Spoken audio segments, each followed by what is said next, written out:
네, 세계보건기구에서 5g을 권장량으로 하고 나트륨은 또 그거보다 더 2000mg 정도 이렇게 얘기를 하는데, 그래서 제가 이걸 찾아봤어요. 왜 이렇게 권장을 하는 건지. 명확한 과학적 근거가 없더라고요. 그래서 나트륨 1일 섭취 권장량은 참고만 하시고 각자의 몸에 따라 몸이 원하는 만큼 섭취하시면 될 것 같고요. 그리고 5g이 맞다 하더라도 한국인에게 과연 맞는 양인가? 다시 고민을 해봐야 될 문제라고 생각합니다. 권장할 만하지 않다라고 생각합니다. 짜게 먹으면 고혈압? 뭐 이런 것부터 시작해서 짜게 먹으면 부어? 짜게 먹으면 신장 안 좋아? 이런 여러 가지 그 잘못된 사실 정보들로 인해 가지고 짜게 사실은 짭짤하게 더 먹고 싶은데 그냥 요 정도에서 이제 만족하고 많은 경우가 많죠. 그런데 보통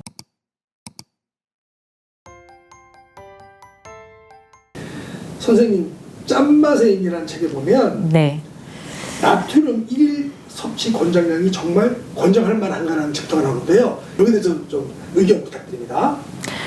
네, 세계보건기구에서 5g을 권장량으로 하고 나트륨은 또 그거보다 더 2000mg 정도 이렇게 얘기를 하는데, 그래서 제가 이걸 찾아봤어요. 왜 이렇게 권장을 하는 건지. 명확한 과학적 근거가 없더라고요. 어떤 수많은 뭐 실험이나 데이터나 그런 것들을 통해 가지고 어떤 검증이 돼서 이거 정도의 양을 정한 게 아니라 과학적인 어떤 뭐 탄탄한 근거 없이 그 결정한 그런 것이고, 그리고 이걸 그대로 한동안 우리나라에서도 좀 받아들이다가 최근에는 한국에 있는 학자분들도 한국인에게 맞는 권장량 다시 정해야 된다. 다르다. 뭐 5g이 맞다고 쳐도 그거는 백인들의 기준인 거죠. 서양인들의 기준인 거고, 문화가 전혀 다른 한국인들이 똑같이 5g을 먹어야 되나? 그렇지 않은 거죠. 그리고 또 바닷가에 살고 있는 사람, 내륙에 살고 있는 사람 또 다를 거고요.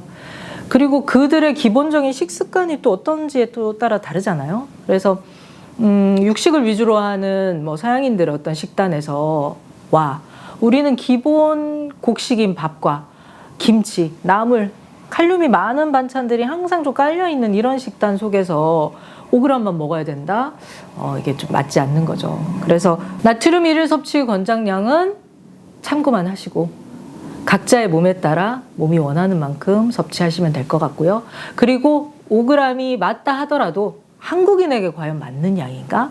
다시 고민을 해봐야 될 문제라고 생각합니다. 권장할 만하지 않다라고 생각합니다. 네, 선생님, 짠맛의 힘이라는 책에서 보면 이런 챕터도 있더라고요. 짜게 먹어도 괜찮아. 아니, 짜게 먹어야 괜찮아 라고 하셨는데요. 이 부분에 대해서 궁금하거든요. 네. 추가 설명 부탁드립니다. 짜게 먹으면 큰일 난다라는 게 한동안 또 굉장히 오랫동안 우리 사회에서 기본값으로 돼 있었잖아요. 그래서 건강을 위한다고 하면 저염식, 더 나가서 또 무염식까지 하시는 분들이 많이 있을 정도로 한동안 또 그랬던 시절이 있고, 요즘은 좀 많이 분위기가 바뀌긴 했지만, 그리고 짜게 먹으면 여러 가지 알고 있는 정보들이, 다양한 정보들이 나오는 것 중에 짜게 먹으면 고혈압? 뭐 이런 것부터 시작해서 짜게 먹으면 부어? 짜게 먹으면 신장 안 좋아? 이런 여러 가지 그 잘못된 사실 정보들로 인해 가지고 짜게 사실은 짭짤하게 더 먹고 싶은데 그냥 요 정도에서 이제 만족하고 많은 경우가 많죠. 그런데 보통 우리 그 과거에 밥상을 보시면 항상 이 밥상 가운데에 자리했던 게 있거든요. 아시는 분들은 아시겠지만 요즘 시대에는 없어졌지만 간장 종지가 있었습니다. 그리고 식당마다 가면 늘 있었던 게 있어요. 소금하고 후추, 소금이 항상 소금통이 있었거든요. 그 얘기는 뭐냐면 간은 알아서 하세요. 그래서 우리 어머니들이 그랬거든요. 뭐 음식 했다, 뭐 했다. 자, 간은 알아서 해. 그러면은 그 식구들이 뭐 국이든 뭐든 각자 간을 더 해서 먹는 거예요. 근데 아무도 타박하지 않아요. 왜? 간은 각자 하는 거니까. 자기 몸에 맞게 하는 거니까. 그래서 짜게 먹어도 사실 괜찮고 그게 허용이 됐었는데, 이제 언제부턴가 그렇게 먹으면 무식하다, 큰일 난다, 비과학적이다, 뭐 이렇게 이제 오해를 사기 시작하면서 간장 종지 사라지고 식당에서 이제 소금통이 사라지기 시작한 거죠. 근데 짜게 먹으면 이 짭짤하게 내지는 본인한테 맞는 염도가 아니었을 때 이제 어떤 문제가 생기냐면, 그런 경험 하신 적 있으실 거예요. 저도 가끔 그런 경험을 하는데, 정말 상다리가 부러지라 나오는 한정식집, 너무나 화려한 한정식집에서 다양한 걸 먹었어요. 근데 집에 와서 사실 된장찌개 끓여 먹고 싶거나 그냥 라면 먹었으면 좋겠다. 그럴 때 있거든요. 이렇게 막 다양한 거 배 터지게 먹었는데도 헛헛해요. 간이 안 맞은 음식이 그렇거든요.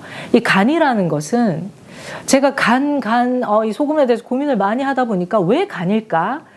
그 생각을 많이 하게 됐어요. 왜 이름이 간이지? 사이간이더라고요. 먹는 것과 먹지 못하는 것의 연결.